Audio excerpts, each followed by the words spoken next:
সৈয়দনা ইউসুফকে ভাইয়েরা কুয়ার মধ্যে ফেলেছে। বণিক দল সৈয়দনা ইউসুফকে কুয়া থেকে নিয়ে মিশরে বিক্রি করছে, জানেন না?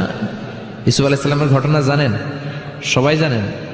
বিক্রি করার পরে মিশরের সেকেন্ড ইন পজিশন সেনাপতি আজিজে মিসর অনেক অনেক টাকা দিয়ে তাকে কিনে নিয়ে জুলাইখার হাতে দিয়েছে। কার হাতে? জুলাইখার নামও জানেন? জুলাইখার হাতে দেওয়ার পরে জুলাইখা তার নিজের ছেলের মতো মানুষ করতে শুরু করেছে। কিন্তু সৈয়দনা ইউসুফ যখন যুবক হয়ে গিয়েছে, ওনার চেহারা এত সুন্দর ছিল, জুলাইখা নিজেই ইউসুফের প্রেমে পড়ে গিয়েছে। নাউজুবিল্লাহ পড়েন। জুলাইখা বলে, ইউসুফ আমি তোমারে ভালোবাসি। ইউসুফ কয়, আমি আল্লাহরে ভালোবাসি। জুলাইখা বলে, ইউসুফ আমি তোমার সাথে প্রেম করতে চাই। ইউসুফ বলে, আমি কার সাথে প্রেম করতে চাই? প্রেমের কথা কি বললেই হয়? বেটা বলে হইতে হবে না?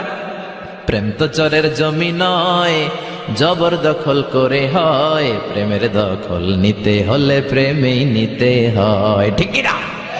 জুলাইখা বলে, আমি তোমারে ভালোবাসি, আমি তোমার প্রেমে হাবুডুবু খাই। ইউসুফ বলে, আমি কারে ভালোবাসি? কোনোভাবেই ইউসুফরে রাজি করাতে পারে না। জুলাইখার একটা দাসী ছিল, দাসীর নাম কালিমামা। জুলাইখা কালিমামারে বলে, ও কালিমামা, কোনোভাবে ইউসুফরে বুঝাতে পারলাম না। একটা কাজ করবা, আজ রাত 12টার দিকে আমার গোপন কক্ষে নিয়ে আসবা।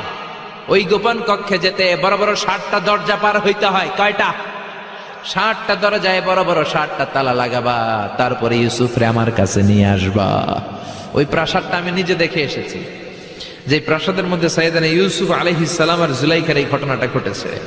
মিশরে একটা থানা আছে, ওই থানার নাম বদরেশিন। ওই বদরেশিন থানায় একটা এলাকা আছে নাম আজিজিয়া। এই আজিজিয়া এলাকাতে এই প্রাসাদ তুফানের কবলে এখন ভেঙে পড়েছে। তার পাশেই আছে সিজনে ইউসুফ, ইউসুফের জেলখানা। এই জেলখানাটাও আমি দেখে এসেছি। এই জেলখানাতে ইউসুফ আলাইহিস সালাম 10 বছর জেলে বন্দী ছিল। মিশর একটা পাহাড় আছে, তুর পাহাড়। যে তুর পাহাড়ের উপরে উঠে সৈয়দনা মূসা আলাইহিস সালাম 2 বার আল্লাহর সাথে কথা বলেছেন, অনেকবার আল্লাহর সাথে কথা বলেছেন। ওই তুর পাহাড়ে আমি 2 বার উঠেছি।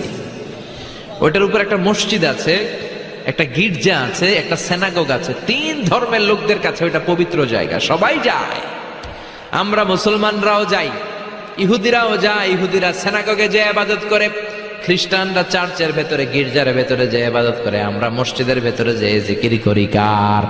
লা ইলাহা লা ইলাহা ইল্লাল্লাহু মুহাম্মাদুর রাসূলুল্লাহ সাল্লাল্লাহু আলাইহি ওয়াসাল্লাম।